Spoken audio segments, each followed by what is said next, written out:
നമസ്കാരം. വയനാട്ടിൽ മുണ്ടക്കൈ ചൂരൽമല ദുരന്ത ബാധിതർക്ക് 178 വീടുകളാണ്, അല്ലെങ്കിൽ 178 ലോകോത്തര നിലവാരമുള്ള വീടുകളാണ് സംസ്ഥാന സർക്കാർ നിർമ്മിച്ചു കൊടുത്തിട്ടുള്ളത്. ഡിവൈഎഫ്ഐ എന്ന യുവജന സംഘടന 100 വീടുകൾക്കുള്ള പണമാണ് സംസ്ഥാന സർക്കാരിന് കൈമാറിയിട്ടുള്ളത്.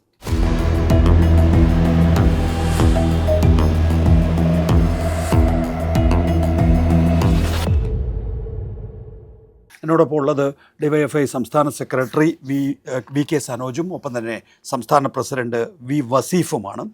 ആദ്യം ശ്രീ വി കെ സനോജ്, നമുക്ക് യൂത്ത് കോൺഗ്രസ് നേതാവ് അബിൻ വർക്കിയുടെ സൗണ്ട് ബൈറ്റ് കാണാം. ഡിവൈഎഫ്ഐ 20 കോടിയുടെ ബാങ്ക് അക്കൗണ്ട് ഞങ്ങൾ പറയാണ് 20 കോടിയല്ല കിട്ടിയത്, അവർക്ക് 30 കോടി കിട്ടി, 10 കോടി അവർ കൂട്ടടിച്ചു. ബാങ്ക് സ്റ്റേറ്റ്മെന്റ് പുറത്തുവിടാൻ അവർ തയ്യാറാവും.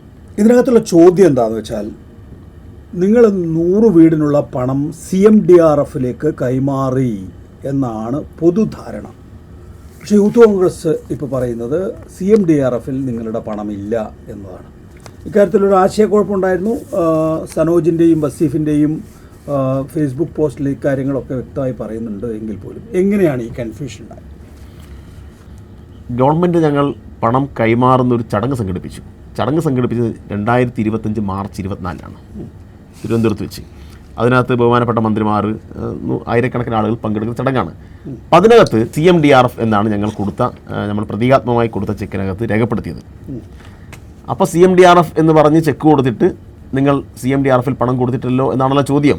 പക്ഷേ ഞങ്ങളോട് പിന്നീട് മുഖ്യമന്ത്രി ഓഫീസ് അറിയിക്കുന്നത്, നിങ്ങൾ CMDRFിൽ പണം കൊടുക്കുന്നതിന് പകരം വയനാട് ടൗൺഷിപ്പുമായി ബന്ധപ്പെട്ട് പ്രത്യേക അക്കൗണ്ട് ഉണ്ടാക്കിയിട്ടുണ്ട്, അപ്പോൾ അതിൻ്റെ സ്പെഷ്യൽ ഓഫീസർ നിങ്ങൾക്ക് അറിയിപ്പ് നൽകും. ആ അറിയിപ്പ് പ്രകാരം ആ അക്കൗണ്ടിലേക്ക് ഞങ്ങൾ പണം കൊടുത്തു. ആ പണം കൊടുത്തതിൻ്റെ റെസീറ്റാണ് 20 കോടി കൊടുത്തതിൻ്റെ റെസീറ്റാണ് ഈ കാണുന്നത്. ഇപ്പോൾ നികേഷ് ഏട്ടാ, ഞങ്ങളുടെ കാനറ എൻ്റെ കയ്യിലുള്ള ബാങ്ക് സ്റ്റേറ്റ്മെൻറ്റായത്. ഇവർ ഈ ആരോപണം ഉന്നയിക്കുന്നവർ ഇവരുടെ സോഷ്യൽ മീഡിയ കോൺഗ്രസിൻ്റെ അതുപോലെ തന്നെ വലതുപക്ഷത്തിൻ്റെ ഒരു കനകലു ഓപ്പറേഷൻ നിങ്ങൾക്ക് അറിയാലോ. അവർ വലിയ രീതിയിൽ ഞങ്ങളെ അറ്റാക്ക് ചെയ്തുകൊണ്ട് ചോദിക്കുന്നത് എവിടെയാണ് ബാങ്ക് സ്റ്റേറ്റ്മെൻറ്റ് എന്നുള്ളതാണ്. ഇതാണ് ആ ബാങ്ക് സ്റ്റേറ്റ്മെൻറ്റ്. ഇത് ആർക്കും ഞങ്ങൾ കാണിച്ചു കൊടുക്കാൻ തയ്യാറാണ്. കൺഫ്യൂഷൻ വന്നിട്ടുണ്ടാവുക എന്നാണ് നിങ്ങൾ വിചാരിക്കുന്നത്? യൂത്ത് കോൺഗ്രസ് അങ്ങനെ പറയുമ്പോൾ അതെ, എവിടെയാണ് ആ കൺഫ്യൂഷൻ? അല്ല, അവരെ സംബന്ധിച്ചിടത്തോളം കൺഫ്യൂഷൻ ബോധപൂർവ്വം ഉണ്ടാക്കുകയാണ്. എന്നാലും അവർ സ്ഥാപിക്കാൻ ശ്രമിച്ചത് CMDRFിലേക്ക് ഞങ്ങൾ പണം കൊടുത്തിട്ടില്ല എന്നുള്ളതാണ്. സത്യമാണ്, ഞങ്ങൾ CMDRFിലേക്കല്ല കൊടുത്തത്.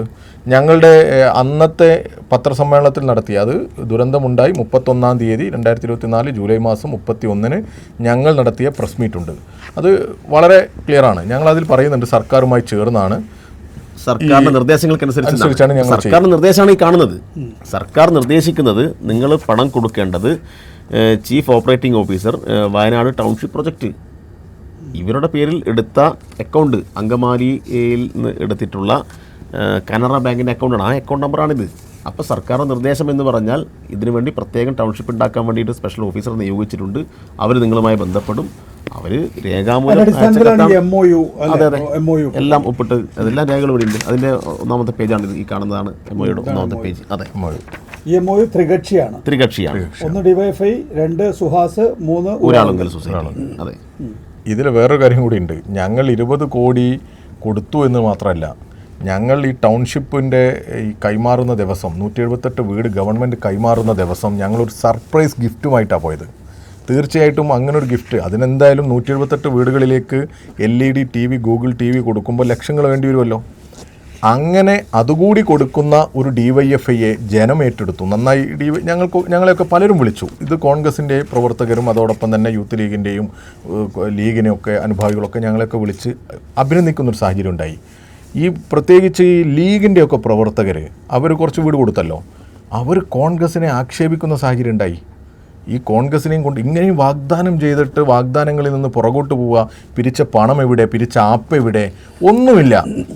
ആ സാഹചര്യത്തിലാണ് ഏറ്റവും പ്രധാനപ്പെട്ട കാര്യം എന്ന് പറഞ്ഞാൽ, ഇപ്പോൾ നമുക്ക് യൂത്ത് കോൺഗ്രസ് തന്നെ പറയുന്നുണ്ട് ആ വീട് എപ്പോൾ വെച്ച് കൊടുക്കുമെന്ന്. അല്ല, ഞാൻ കഴിഞ്ഞ ദിവസം മാധ്യമങ്ങളെ കണ്ട സന്ദർഭത്തിൽ തന്നെ പറഞ്ഞതാണ്, വയനാട് വീട് പ്രഖ്യാപിച്ചത് ഞങ്ങൾ യൂത്ത് കോൺഗ്രസിൻ്റെ ഒരു കൂട്ടായ തീരുമാനത്തിൻ്റെ ഭാഗമായിട്ടാണ്. അതിൻ്റെ പ്രവർത്തനങ്ങളും ഞങ്ങൾ കൂട്ടായ തീരുമാനത്തിൻ്റെ ഭാഗമായി തന്നെ നടപ്പാക്കേണ്ടതാണ്. അത് ഞങ്ങൾ പ്രഖ്യാപിച്ച ഞങ്ങളുടെ കമ്മിറ്റ്മെൻറ്റാണ്. അത് ഞങ്ങൾ പൂർത്തീകരിക്കും. അതിൽ യാതൊരു വിട്ടുവീഴ്ചയുണ്ടായിരുന്നു. സർക്കാരിന്റെ വീട് വരുമ്പോൾ തന്നെ യൂത്ത് കോൺഗ്രസിന്റെ വീടും ഉണ്ടാവും. അതാണ് പ്രധാന ചോദ്യം. അതിന് മുമ്പും വരും. 770 കോടി രൂപ കയ്യിലിരിക്കുന്ന സർക്കാർ ഒരു കൊല്ലം കഴിഞ്ഞിട്ടാണ് ഒരു മാതൃകാ വീട് വെച്ച് കാണിക്കുന്നത്. മാതൃകാ വീട് നിർമ്മിച്ചു. എല്ലാ അധികാരമുള്ള സ്റ്റേറ്റാണ്.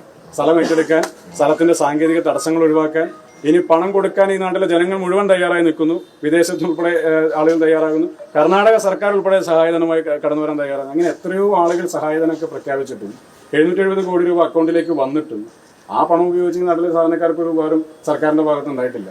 ഞങ്ങൾ സാങ്കേതികമായ ഒരു തടസ്സം കൊണ്ട് നിൽക്കുന്നതാണ്.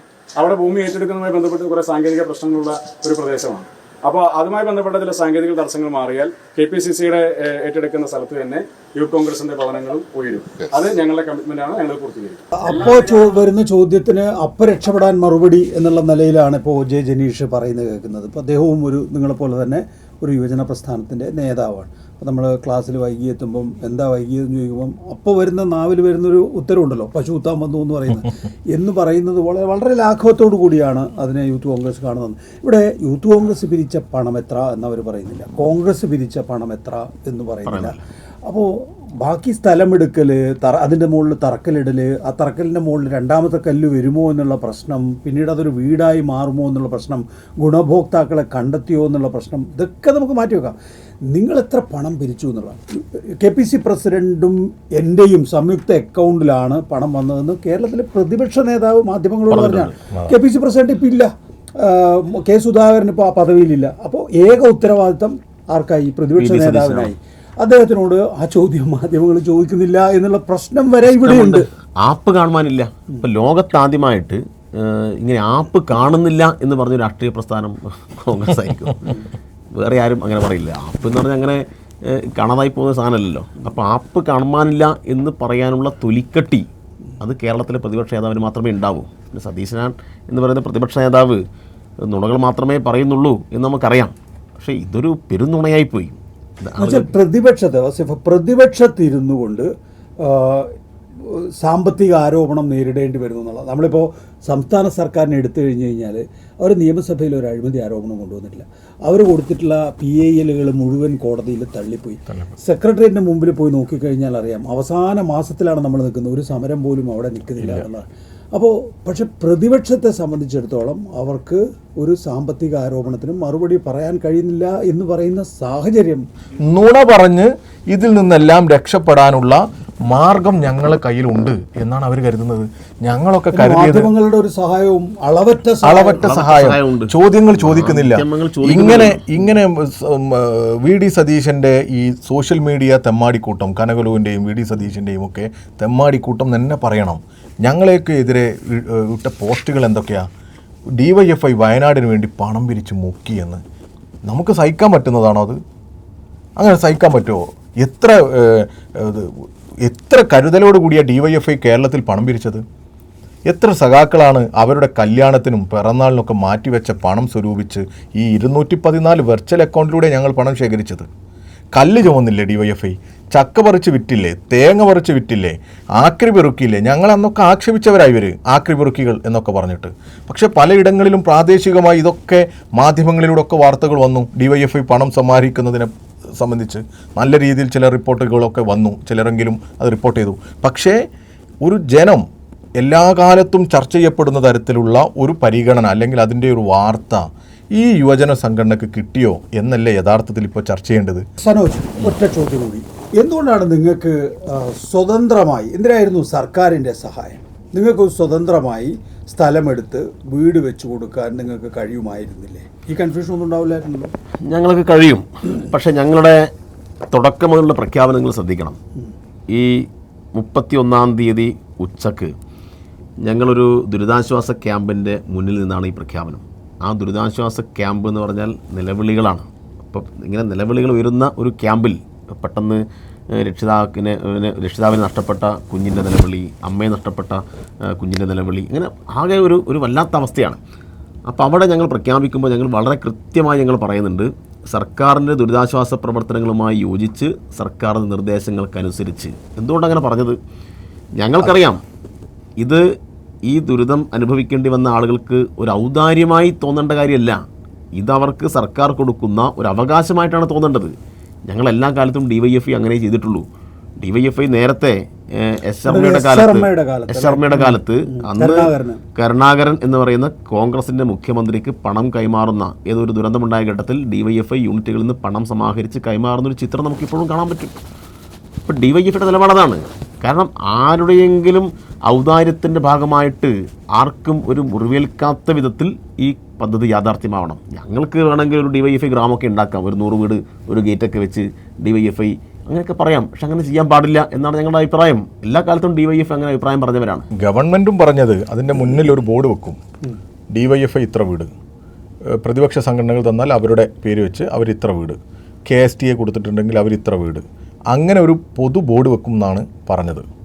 അങ്ങനെ അത് അത്രേ ആവശ്യമുള്ളൂ. അതാണല്ലോ അതിൻ്റെ ഒരു ശരി. നമ്മളൊരു കൂട്ടായ്മയിലാണല്ലോ ഇതെല്ലാം നേടിയെടുക്കുന്നത്. അന്ന് ചാനലുകൾ പ്രക്ഷേപണം ചെയ്ത യൂട്യൂബിൽ ഇപ്പോഴും കിടക്കുന്ന ഞങ്ങളുടെ പ്രസ് മീറ്റ് ഈ പ്രഖ്യാപനം നടത്തുന്നത് ഇവിടെ അവൈലബിൾ ആണ്. DYFI സംഘടനാ പ്രവർത്തകരുടെ വലിയൊരു ഇടപെടലിലൂടെ കഴിഞ്ഞ തവണ നമ്മൾ ചെയ്തതുപോലെ തന്നെ DYFI പ്രവർത്തകർ അവരുടെ അധ്വാനത്തിൻ്റെ വിഹിതവും അതുപോലെ തന്നെ DYFI പ്രവർത്തകരുടെ വീടുകളിൽ നിന്നും ഒക്കെ ആയിട്ടുള്ള ഒരു സമാഹരണവും ഒക്കെ ആയിട്ടാണ് നമ്മളിത് ആലോചിക്കുന്നത്. ആദ്യഘട്ടം എന്നുള്ള നിലക്കാണ് ഞങ്ങളിതിങ്ങനെ 25 വീട് ഇപ്പോഴത്തെ ഒരു സാഹചര്യത്തിൽ ഇങ്ങനെ പ്രഖ്യാപിക്കുന്നത്. പൂർണ്ണമായും കേരളത്തിൻ്റെ ഗവൺമെൻറ് നടത്തുന്ന പ്രവർത്തനങ്ങളോട് ഈ പുനരധിവാസ പാക്കേജുകളോട് ചേർന്ന് നിന്നുകൊണ്ടായിരിക്കും ഞങ്ങളുടെ ഈ പദ്ധതി നടപ്പിലാക്കുക.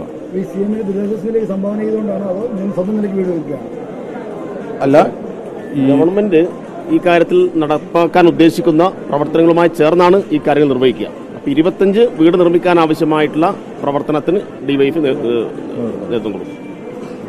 കേരളത്തിലെ ഏറ്റവും പ്രധാനപ്പെട്ട പ്രതിപക്ഷ പാർട്ടിയായ കോൺഗ്രസ് എൻ്റെയും KPCC പ്രസിഡന്റിൻ്റെയും സംയുക്ത അക്കൗണ്ടിലാണ് പണം വന്നത് എന്ന് പ്രതിപക്ഷ നേതാവ് പറയുകയും ചെയ്ത സാഹചര്യത്തിൽ ആ പണം എത്രയാണ് എന്ന് പറയാനുള്ള എത്രയാണെന്ന് കേൾക്കാനുള്ള അവകാശം കേരളത്തിലെ ജനതയ്ക്കുണ്ട്. പിന്നെ ഒരു കാര്യം കൂടി നമുക്ക് പറയാനുള്ളത്, ഇത് ഉത്തരവാദിത്തപ്പെട്ട ഏതെങ്കിലും ഒരു കോൺഗ്രസ് നേതാവിന് ഒരു പത്രസമ്മേളനം വിളിച്ച് ഈ വയനാട്ടിൽ ഈ പുനർനിർമ്മാണ പദ്ധതിക്ക് DYFI ഒന്നും കൊടുത്തിട്ടില്ല എന്ന് പറയാനുള്ള ധൈര്യം ഉണ്ടോ എന്നാണ് ഞങ്ങൾ ചോദിക്കുന്നത്. ഒരു 10 രൂപയുടെ വിവരാവകാശം കൊടുത്താൽ നമുക്ക് ഏവർക്കും വിവരം കിട്ടുമല്ലോ. ഇതൊരു കൺഫ്യൂഷൻ ഉണ്ടാക്കാമെന്ന് മാത്രമേ ഉദ്ദേശിക്കുന്നുള്ളൂ. അത്രേ ഉള്ളൂ. അല്ലാതെ പ്രതിപക്ഷ നേതാവിന് ധൈര്യസമേതം ഒന്ന് ചോദിക്കാൻ പറ്റണ്ടേ? ഇങ്ങനെ ആക്ഷേപം വരുമ്പോൾ അദ്ദേഹം ചോദിക്കട്ടെ. കാരണം ഡയറക്റ്റ് ഒന്നും പറയാനുള്ള ഒരു ശേഷി കേരളത്തിലെ പ്രതിപക്ഷത്തിനില്ല. അതുകൊണ്ട് ഇങ്ങനെയുള്ള നുണകൾ ഇങ്ങനെ പ്രചരിപ്പിച്ച് ഒരു അന്തരീക്ഷം മോശമാക്കി അവർക്ക് എന്തെങ്കിലും നേട്ടമുണ്ടാക്കാൻ പറ്റുമോ എന്ന് ആലോചിക്കുക മാത്രമാണ് ഇവർ ചെയ്യുന്നത്.